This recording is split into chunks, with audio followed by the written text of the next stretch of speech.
어쩌면 우리의 삶은 기차 여행인지 모르겠습니다.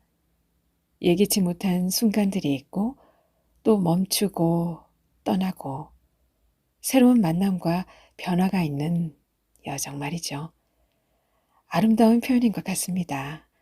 오늘은 2021년 농민신문 신춘문예 당선작이에요. 연진희 작가의 기차 여행을 함께 읽어보겠습니다.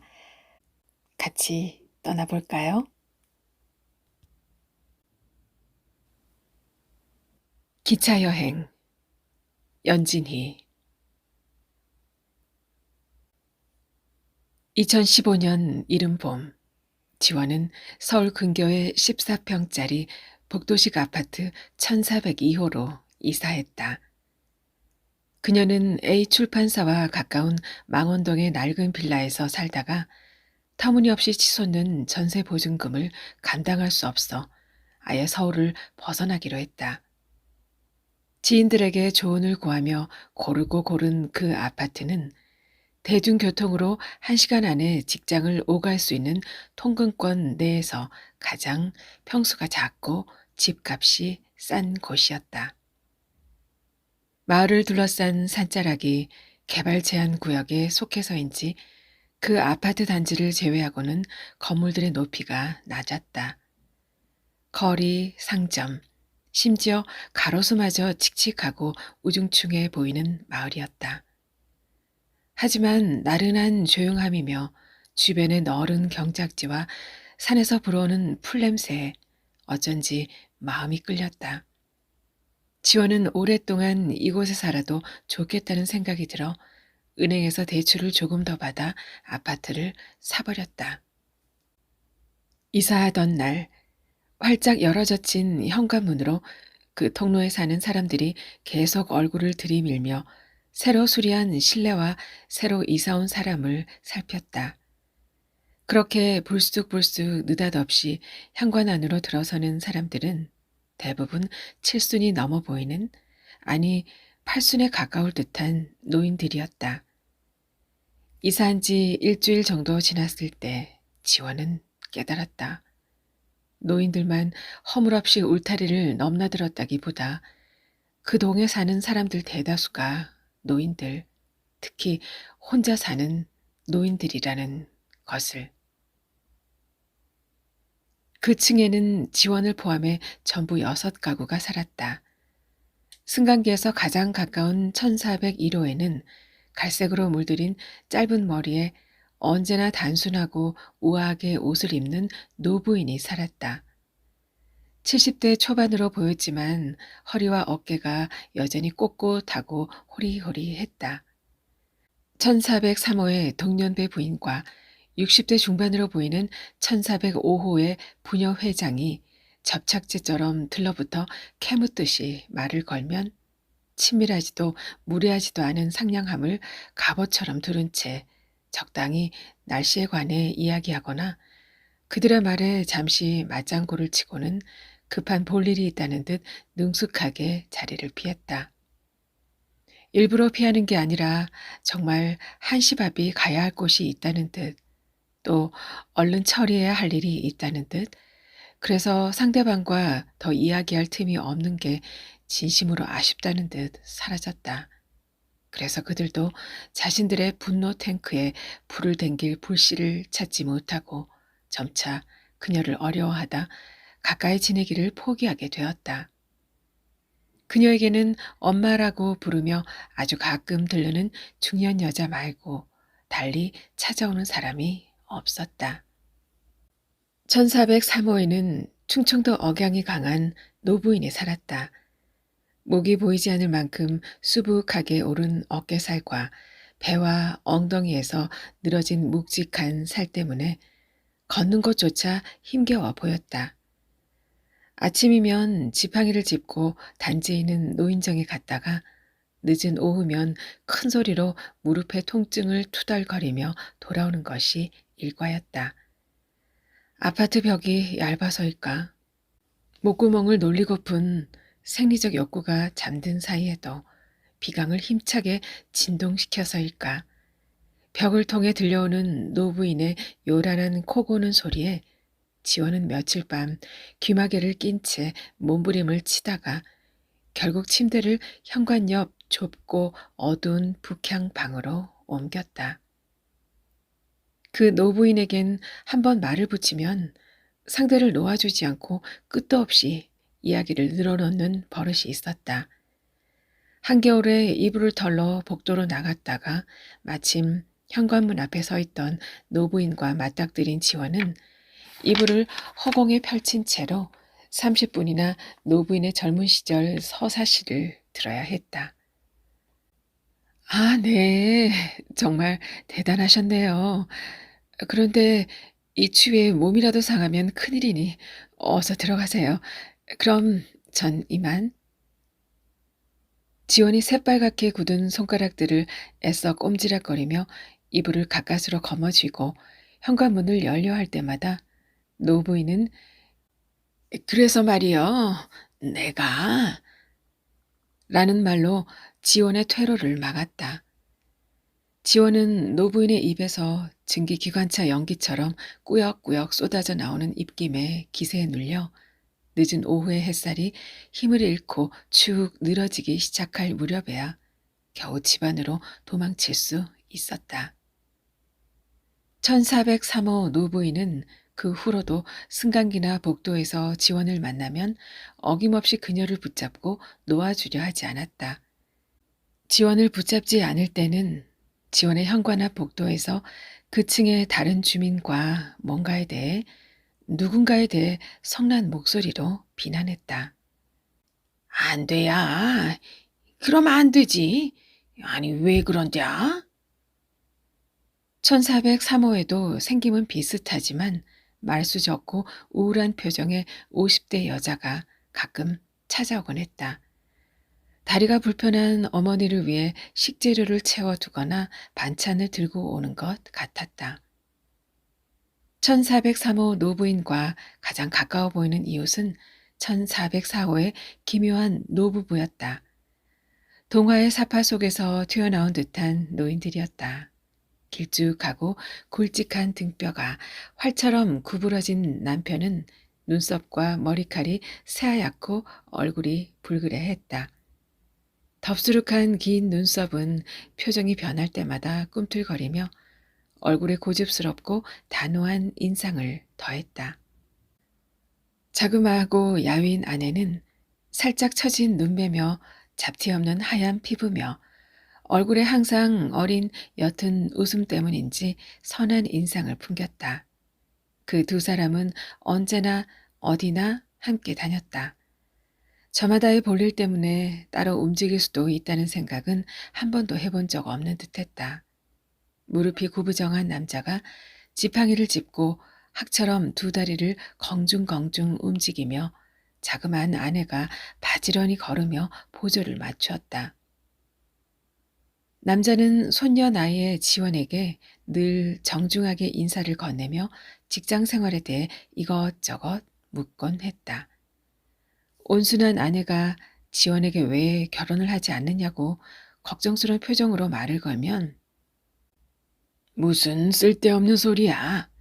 일해서 인정을 받으며 사는 것도 멋진 인생이지. 그럼 요즘 세상에 꼭 결혼을 하려고 애쓸 필요는 없어.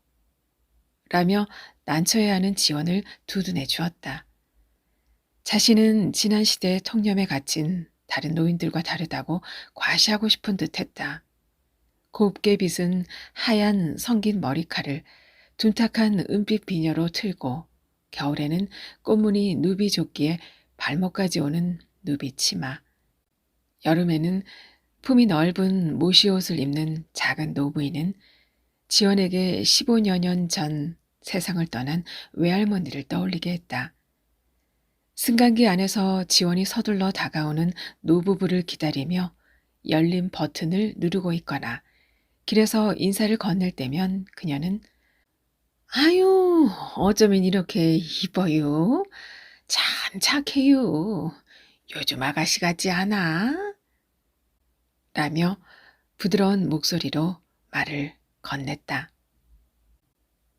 1405호에는 60대 후반의 작고 마른 남자와 작고 뚱뚱한 여자가 살았다.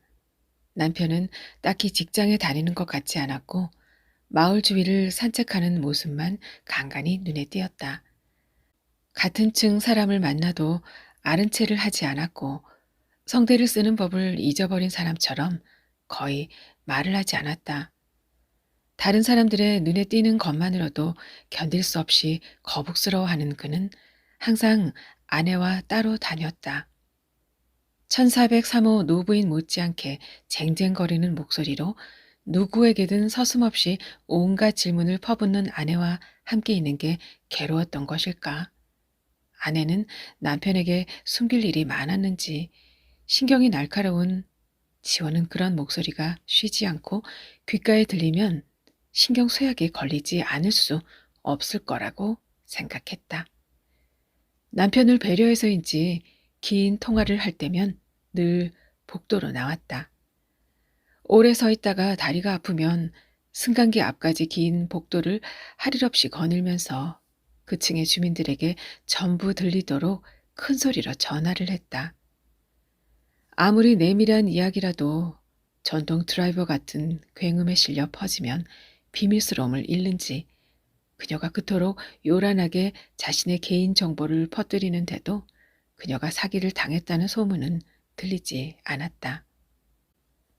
승강기에서 가장 먼 끝집인 1406호에도 노부인이 살았다. 나이와 생김은 1403호와 비슷했지만 굵은 등줄기가 젊은 여성 못지않게 꼿꼿하고 팔다리의 근육이 탄탄해 힘이 넘쳐 보였다. 그녀는 4월부터 10월까지 누군가에게 임대한 땅에서 농사를 지었고 틈날 때마다 산을 다니며 봄나물, 복분자 열매, 둥글레 뿌리, 밤 도토리를 거둬들였다. 늦은 오후면 현관 앞에 자리를 깔고 밭에서 뽑은 채소며 산에서 거둔 것들을 다듬었다. 그녀는 직장에 다니는 딸과 10서너 살쯤 된 손자와 그보다 어린 손녀와 함께 살았다. 그들을 위해서 식사 준비를 비롯해 살림을 꾸려가는 것도 그녀인 듯했다. 그녀가 복도를 지나칠 때면 1403호는 아유, 이렇게 건강하니 얼마나 좋아. 라며 부러운 듯 말했고 1406호는 땀이 밴 붉은 얼굴로 손을 내저으며 힘들어, 힘들어. 라는 짧은 말을 남긴 채 복도 끝으로 걸음을 재촉했다. 투명스럽거나 냉담한 성품은 아닌 듯했지만 남의 일에 호기심을 품는 것조차 피곤할 만큼 할 일이 많은지 그 층의 다른 노인들과 돈독하게 지내는 것 같지는 않았다. 14층의 노인들은 대체로 지원의 이사를 반겼다. 매끄럽고 탄력 있는 살갗, 숱 많은 반짝이는 머리칼, 군살 없는 가느다란 몸, 샌들 밖으로 드러난 부드러운 분홍빛 발, 재빠른 몸돌림, 눈길을 끌 만큼 아름답지는 않아도 젊음의 생물학적 특징을 여전히 간직한 그녀의 육체와 마주칠 때면 그들의 눈에 경탄과 부러움의 빛이 스쳤다. 특히 지원과 함께 다니는 작은 개는 사람들을 지원에게로 끌어당기는 자석이나 다름없었다. 얼굴과 배는 베이지색, 등과 꼬리는 검은색, 귀와 다리는 갈색과 베이지색이 부드럽게 뒤섞인 모래색이었다. 구슬처럼 동그란 검은 눈을 반짝이며 풍성한 꼬리를 위로 치켜든 채 지원의 허리까지 힘차게 뛰어오르는 개를 보면 노인들은 어린아이처럼 웃음을 터뜨렸다. 낯가림이 심하고 소리에 예민한 개는 매번 큰 소리로 반기며 거칠게 머리를 쓰다듬는 노인들의 손길에 어깨를 움츠리며 머리를 뒤로 젖혔다. 하지만 새로 이사온 동네가 예전 동네보다 마음에 들었는지 개는 한껏 찡그린 표정으로 그들의 손길을 묵묵히 견뎠다. 쿵쿵쿵, 쿵쿵쿵, 쿵쿵쿵. 짙은 어둠 속에서 눈을 떴다. 암막 커튼의 틈새로 비치는 흐릿한 창문을 보니 아직 이른 아침임이 분명했다. 아마도 1403호의 노부인일 것이다. 그 노부인은 휴대폰에 알람을 설정해야 한다든지 오디오에서 소리가 안 나온다든지 하는 불편한 상황이 생길 때면 때를 가리지 않고 지원의 현관문을 두들겨 댔다. 이사 온 지 3년 정도 흐르면서 지원은 현관문을 집요하게 두드리거나 초인종을 계속 누르는 사람은 1403호 노부인 혹은 뭘 믿는지 알 수 없는 종교인들 뿐임을 터득했다. 다른 지방에 사는 부모의 집에는 지원이 1년에 몇 차례 찾아가고 친구들하고는 각자 사는 곳들의 중간 지역에서 만났으며 관리실에서는 지원의 휴대폰으로 직접 전화를 했다. 택배 기사도 14층까지 올라오는 대신 경비실 앞에 물건을 두고 갔다. 어느 누구든 현관문을 두드리는 사람이 그녀가 반가워할 사람일 가능성은 없었다. 특히 각종 단체의 이름을 대며 설문조사에 응해달라는 2인 1조의 여자들은 극도로 경계해야 할 대상이었다. 처음에 무심코 문을 열어준 날, 색과 디자인이 겉도는 음습할 만큼 단정한 차림새의 두 여자가 십자가와 조잡한 그림들이 뒤섞인 전단지를 건네며 성경 공부를 함께 해보지 않겠느냐고 끈질기게 매달렸다. 만약 개가 지원에 불쾌해하는 낌새를 감지하고 앙칼지게 치저대지 않았다면 그 침입자들은 물러서지 않았을 것이다. 지원은 베개로 귀를 막고 눈을 질끈 감았다. 쿵쿵쿵, 쿵쿵쿵, 쿵쿵쿵. 토요일 이른 아침, 집이 비어 있을지 모른다는 한 점의 의욕도 없이 누군가 단호하게 줄기차게 문을 두드린다. 개가 짖기 시작했다. 온순한 둥근 눈이 하얗게 뒤집히고 입술이 옆으로 길게 찢어지면서 날카로운 송곳니가 드러났다. 지원은 눈꺼풀이 안구에서 떨어지지 않아 한쪽 눈만 억지로 뜨고는 무겁게 몸을 일으켰다. 누구세요? 나예요. 충청도 억양의 여자 목소리다. 탄력을 잃고 작고 쇠잔한 목소리였다. 1403호는 아니다. 그 노부인은 언제나 나요. 문 좀 열어봐. 라고 말한다. 1404호인가? 위급한 상황 때문에 도움을 청하는 걸까? 하지만 문을 두드리는 집요함에 비해 목소리가 지나치게 차분해서 어쩐지 분노가 느껴진다. 내가 직장에 있는 동안 걔가 많이 지저대나? 하지만 이 아이는 내가 한자리에 있기 싫을 만큼 꺼리는 사람들에게만 짖을 뿐 건물 안에서 짖으면 안 된다는 것을 안다. 아마도 자기를 버린 예전 주인에게 거칠게 주입식 교육을 받은 것 같다. 아니면 동틀역까지 튼 음반이나 영화의 소리 때문인가?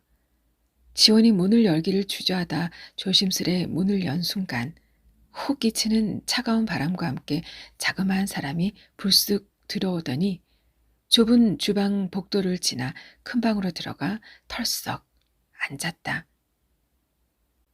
할 이야기가 있어요. 무슨 1404호 노부인이 한 번도 본 적 없는 일그러진 얼굴로 지원을 올려다보았다. 지원이 엉거주춤 무릎을 꿇고는 노부인에게 지저대는 개를 가슴에 안고 진정시켰다. 문틀에 꽉 맞지 않은 베란다 쪽 창에서 시린 바람이 들어왔다. 옆집 할머니 때문에 너무 속이 상해서. 목소리가 갈라져 잠시 숨을 고른 노부인이 말을 이었다.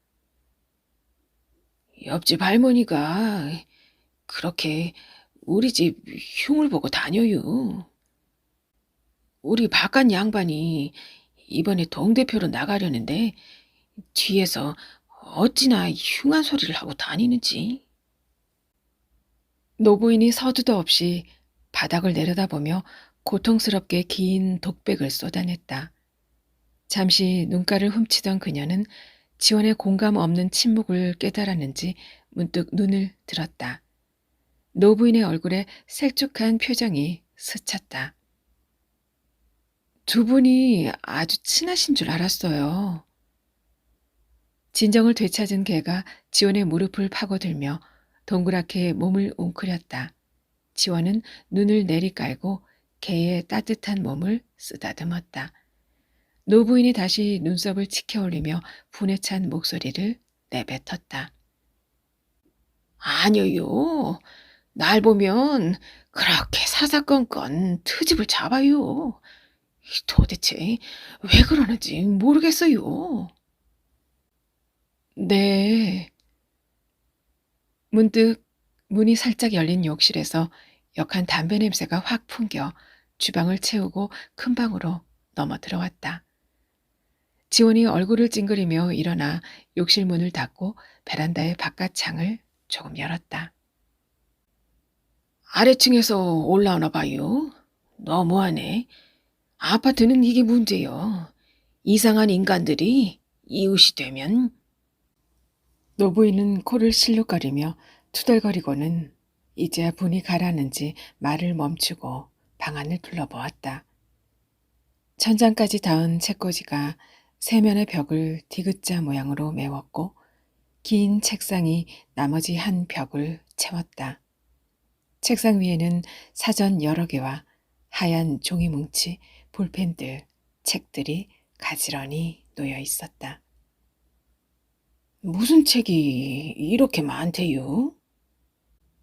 노부인은 잠시 감탄하듯 책장을 쳐다보다가 무표정한 얼굴을 지원에게로 돌렸다. 아무래도 책 만드는 일을 하다 보니 책이나 공부가 다 무슨 소용이래요? 여자한테는 좋은 남자 만나는 게 제일 큰 행복이지. 내 손녀 같아서 하는 얘기요. 몸을 일으키던 노부인은 문득 개에게 눈길을 던지더니 쯧쯧 혀를 찼다. 나이가 많은가 봐요. 털이 듬성듬성하니 살이 훤히 보이네. 짐승이나 사람이나. 노부인은 말꼬리를 흐리더니 이렇게 느닷없이 찾아와서 미안하다는 둥, 너무 속이 상해서 그랬다는 둥, 변명을 트림처럼 내뱉으며 현관문 밖으로 사라졌다. 자그마한 노부인이 뱉고 간 질척이는 말들, 열린 창문으로 들어오는 11월의 메마른 바람, 욕실 환기구를 통해 들어오는 역한 담배 냄새가 좁은 방 안에서 소용돌이 쳤다. 지원은 욕지기를 느끼며 개를 가슴에 안고 목덜미에 가만히 코를 묻었다. 10분쯤 지났을까? 또 문을 두드리는 소리가 들렸다. 집에 있는 거 다 알고 있으니 어서 나와봐. 그처럼 의문스러운 하지만 위협하는 듯한 소리였다. 지원은 침입자를 집안에 들이는 실수를 되풀이하지 않기 위해 문을 열고 얼른 나간 후 등 뒤로 문을 닫았다. 1403호가 언제나 둥글게 웅크리던 어깨와 허리를 꼿꼿하게 펴고서 눈을 부라렸다. 1404호 아줌마 왔다 갔지? 뭐라고 그랴? 별 얘기 하지 않으셨어요. 내일 저녁 7시에 경로당으로 좀 와. 1404호 아저씨 아주 나쁜 사람이요. 예전에 동대표를 한 적이 있는데 그때 이래저래 돈을 떼먹었단 말이요. 그런데도 이번에 또 나오려고 하네. 내일 주민회의 때 확실하게 얘기를 해서 못 나오게 막아야 혀. 제가 이사 오기 전의 일이라 아무것도 모르는데 제가 가서 뭘 하겠어요? 일단 사람들이 많이 와야 혀. 암만 말고 와. 꼭, 꼭. 1403호는 획 돌아서더니 승강기를 향해 지팡이를 짚고서 성큼성큼 걸어갔다. 분노는 어쩌면 건강에 해롭기는커녕 다른 인대를 복원하고 손실된 근육을 소생시키는 유익한 감정일지도 모르겠다고 지원은 생각했다. 1405호와 1406호 앞에 배추망이 수북하게 쌓였다 사라지고 1401호와 1403호의 딸들이 어머니들 집에 무거운 김장김치통을 놓고 간 무렵부터였다. 그릇에 담아둔 사료가 좀처럼 줄지 않았다. 그릇에서 뿌리째 빠진 이가 나왔다. 개의 입을 벌려보니 이빨이 하얀 성벽처럼 두 줄로 단단히 박혀있던 자리에는 혀가 다 드러나도록 구멍이 숭숭 뚫려 있었다. 그 후로 개는 사료를 입에 물었다 뱉기를 되풀이하며 힘겹게 몇 알씩 삼키기만 했다. 목덜미부터 성겨지기 시작한 털도 이 시기에 눈에 띄게 줄었다. 등과 팔 다리에 나중에는 얼굴에까지 흰 비듬이 섞인 붉고죽죽한 주름이 드러났다. 지원은 지난 몇 년 동안 죽음이 곰팡이처럼 개의 몸에 뿌리를 내리고 서서히 생명을 좀먹는 모습을 지켜보았다. 털, 눈동자, 피부, 이, 신장, 심장, 근육. 한 귀퉁이에서부터 시작된 죽음의 침략과 정복은 10여 년에 걸쳐 은밀하고 집요하게 망설임도 물러섬도 없이 이루어졌다. 이제 죽음의 군대는 지난 몇 달 사이 속도를 높여 저녁 노리질 무렵 드넓은 갯벌을 빠르게 삼키는 회색빛 밀물처럼 개걸스레 생명을 유린하며 승리를 굳히고 있었다. 그런데도 개는 15년 전 지원이 길에서 처음 데려왔을 때처럼 여전히 집안에서는 오줌과 똥을 싸려 하지 않았다. 눈이 어두워진 후로 그 고집은 더욱 완강해졌다.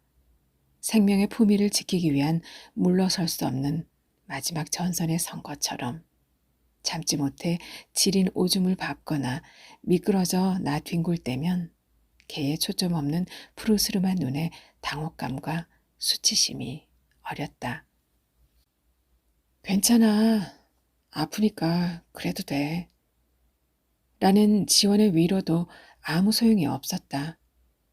지원은 개의 자부심이 상처 입지 않도록 출근하는 날에는 이른 아침과 늦은 저녁에 출근하지 않는 날이면 하루에도 몇 번씩 아파트 단지의 차디찬 산책로 위에 개를 잠시 내려놓아야 했다.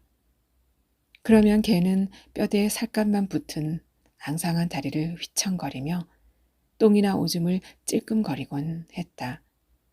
그런 뒤에는 지원이 개를 파카 안에 감싸 안고 두 손으로 엉덩이를 받쳐 아파트 산책로를 거닐었다.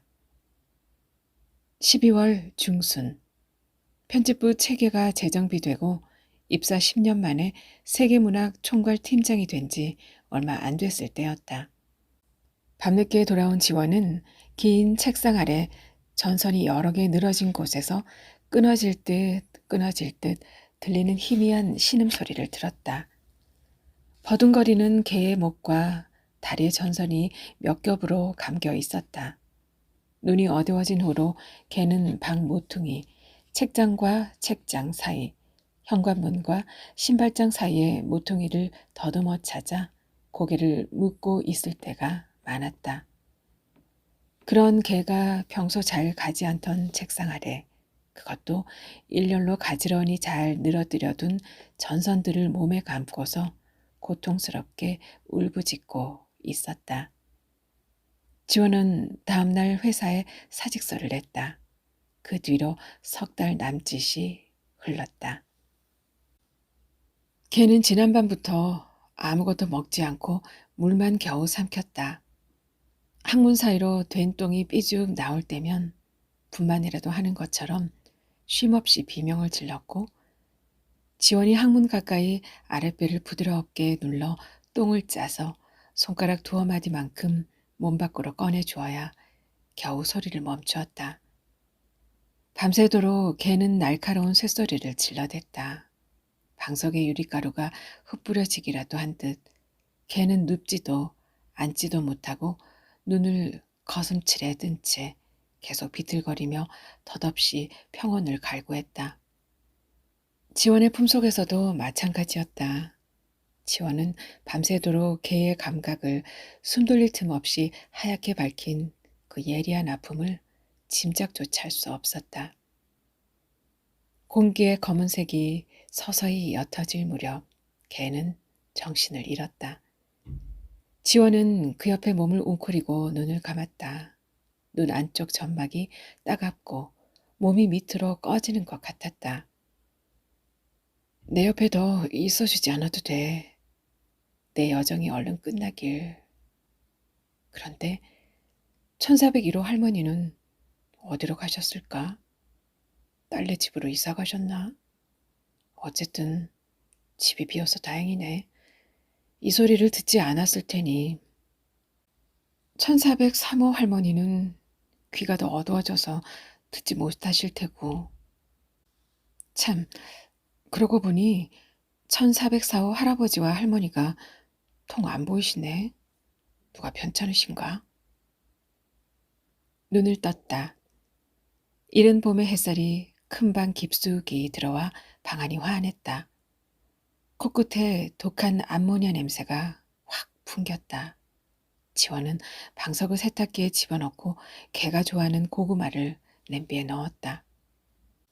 지원은 뜨거운 물에 불린 사료와 찐 고구마를 손줄구로 빻아 파달만하게 뭉치고는 바닥의 방석 위에 축 늘어진 개를 조심스레 안아 벌어진 입속에 넣었다. 개는 달걀 흰자가 낀 듯 탁하게 변한 푸르스름한 눈을 힘없이 뜨더니 윤기를 잃은 희끄무레한 입술을 우물거리다 혀로 밀어냈다. 지원은 손가락에 물을 찍어 치석이 종유석처럼 두껍게 낀 누런 이 사이로 흘려 넣었다. 개는 온종일 누워있다. 이따금 비틀거리며 일어나 오줌을 지렸다. 끝끝내 아무것도 입에 대지 않더니 저녁 무렵 날카로운 비명과 함께 뱃속에 남은 토끼 똥만한 똥을 지원의 손을 빌어 밀어내고는 의식을 잃었는지 아픔이 가셨는지 평온한 표정으로 누웠다.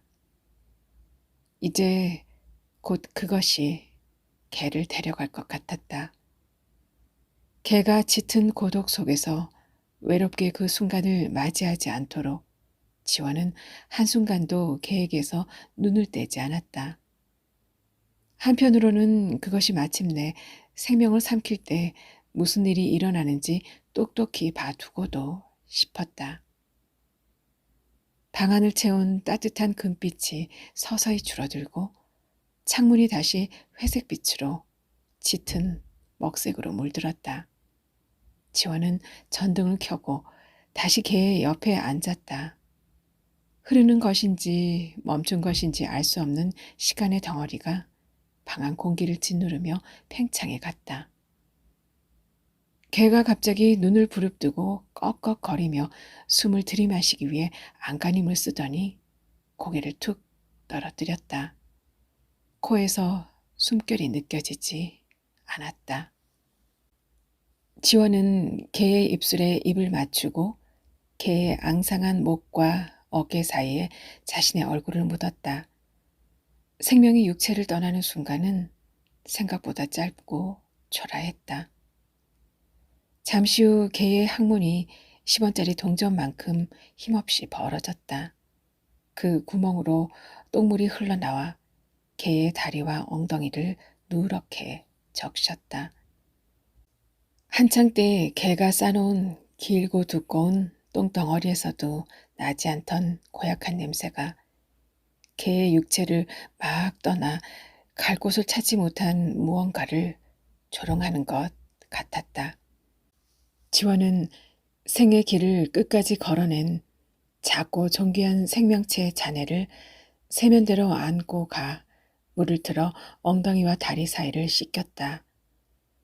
똥물이 악취를 풍기며 찔끔찔끔 계속 흘러나왔다.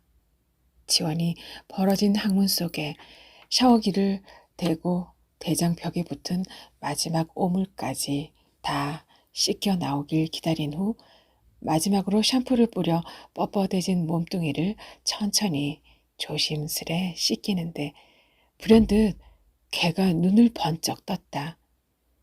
개슴츠레하게 다시 작아진 개의 눈이 추위를 호소하며 그녀를 원망하는 것 같았다. 지원은 바삐 손을 움직여 거품을 씻어내고 수건으로 개의 몸을 감쌌다.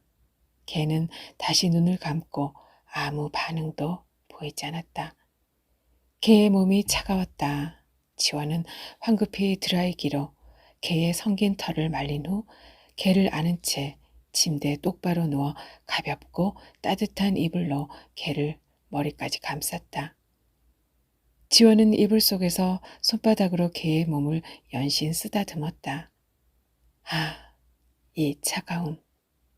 내 심장이 내 몸을 덮여주기는커녕 내 심장이 날 얼어붙게 할 것 같아.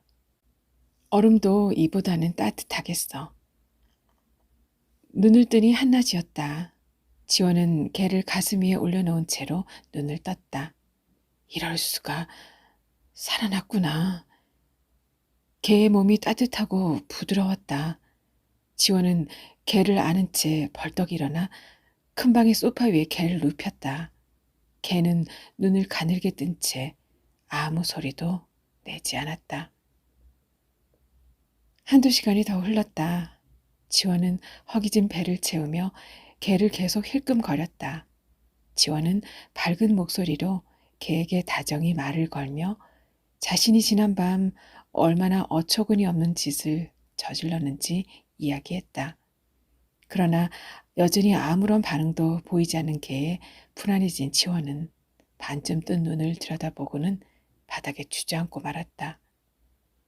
물기가 느껴지지 않는, 심지어 말라서 꾸덕꾸덕하게 주름진 눈동자는 그 육체로부터 이미 오래전에 무언가가 떠났음을 분명하게 말하고 있었다. 살가죽의 선명하고 낯선 물질성이 어제 개는 이 세상 어디에도 없다며 신랄하게 빈정거리고 있었다. 지원은 작은 벤자민 나무가 심긴 화분을 사서 비릿한 철냄새가 나는 개의 뼈가루를 흙과 섞었다. 집안에 희미하게 떠도는 개의 채취는 화려한 불꽃이 터진 자리에 희미하게 퍼지는 희뿌연 연기 같았다. 주변의 봄꽃들이 차례로 피어나고 투명한 연두색 잎사귀들이 헐벗은 나뭇가지들을 도톰하게 감싸기 시작하면서 개의 지문과도 같던 샴푸향과 살 비린내가 뒤엉킨 그 고유한 냄새가 조금씩 약해져 갔다. 4월이었다. 지원은 더 이상 미룰 수 없어 이불과 개가 사용한 옷과 천들을 세탁기에 집어넣었다. 맹렬하게 돌아가는 세탁기에서 세제의 인공적인 샤프론 향이 새어나와 온 집안에 퍼지더니 계약 기간이 끝난 빈궁한 세입자를 내쫓듯 벽지와 장판에 궁상맞게 매달려 있던 개의 채취를 냉혹하게 베란다 창밖으로 떠밀었다. 지원은 세탁기에 단호한 소음을 뒤로 한 채 꽉 찬 쓰레기 봉투를 들고 밖으로 나섰다. 며칠 전 실내 공사를 마친 1404호의 닫힌 문틈으로 지독한 페인트 냄새와 접착제 냄새가 꾸역꾸역 밀려나와 1403호 앞에 늘 떠도는 많은 약을 복용하는 사람 특유의 오줌 냄새와 오랫동안 씻지 않은 몸의 역한 냄새를 지우고 승강기 앞까지 복도를 꽉 메웠다. 1404호의 노 부부는 겨우내 돌아오지 않았다. 몇몇 사람들이 일주일 전부터 들락날락하며 낡은 세간들을 버렸고 그 후 사나흘 동안 망치 소리와 드릴 소리가 그칠 새 없이 난폭하게 울렸다. 승강기가 열렸다. 1404호에 자그마한 노부인이 나왔다. 지원이 자기도 모르게 노부인의 팔을 덥석 잡았다. 그동안 두 분 모두 통 안 보이셔서 걱정했어요. 어디 편찮으셨어요? 노부인은 눈을 가늘게 뜨며 옅은 미소를 지었다. 우리 아저씨가 갑자기 피똥에 설사를 쏟아내서 계속 병원에 있었어요. 그렇게 정정하시던 분이요. 이제 괜찮아지셨어요? 죽었어요. 지원은 입을 다물었다. 지원은 고개를 떨어뜨리고 노부인의 메마른 작은 손을 계속 어루만졌다. 영원 같은 순간이 지나갔다. 노부인은 한층 더 작아진 것 같았다. 두 분 사이가 그렇게나 좋았는데 힘드시겠어요. 노부인의 입가에서 온화한 미소가 사라졌다. 노부인이 눈을 빛내며 입술을 양옆으로 길게 늘였다. 천만에요. 너무 좋아요. 아무 소리도 내지 않았는데 뱃속에서부터 커다란 웃음소리가 울려 나오는 것 같았다. 노부인의 목소리가 전에 없이 확고했다. 그 후 노부인은 벽지, 장판, 욕실과 싱크대, 베란다까지 싹 바꾸고 새 가구와 가전제품을 들인 깨끗한 집에서 3년을 더 살았다. 노부인은 오전에 경로당에 가서 그곳에 모인 노인들을 위해 점심 식사와 저녁 식사를 만들었고 그 대가로 관리실에서 매달 조금씩 돈을 받았다. 1403호는 눈에 띄게 부드러워졌다. 두 노부인 사이에는 쉽게 녹지 않는 얼음벽이 여전히 남아 있었다. 그래도 둘 다 서로를 따뜻이 대하기 위해 일부러 애쓰는 것이 느껴졌다. 1404호 노부인은 오랫동안 집을 비웠다가 다시 돌아오기를 두어 차례 더하더니 영원히 복도에서 사라졌다. 치매에 걸려 요양원에 들어갔다는 말이 돌았다. 얼마 후 그 집에는 할아버지의 큰 키와 할머니의 조붓하고 하얀 얼굴을 떠올리게 하는 60대 가까운 남자가 들어와서 살기 시작했다. 분노와 질타와 푸념으로 생의 발전기를 돌리던 1403호 노부인도 점점 얼굴에 붓기가 심해지고 힘겹게 숨을 내쉬다 이내 사라졌다. 그 후 얼마 동안 그 집에서 들릴 소리가 요란하게 울리더니 1403호 노부인처럼 넓적한 얼굴이 어깨에 바싹 달라붙은 키 작은 50대 남자가 들어와 살았다. 겨울에 살얼음이 낀 길에서 넘어져 골반뼈가 으스러졌다는 1406호 노부인은 이제 농사일은 완전히 접고 사각형의 가벼운 철제 보조 장치에 의지해 반년 가까이 복도만 오가고 있었다.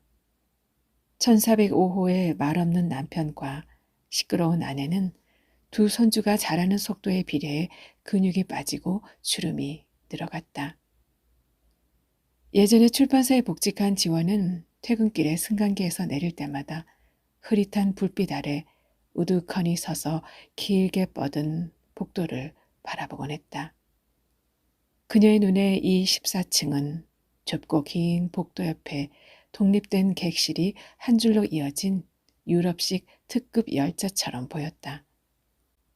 지원의 개와 노인들은 저마다 목적지역에서 하차하듯 차례로 14층을 떠났고 남은 사람들도 떠날 채비를 하고 있다.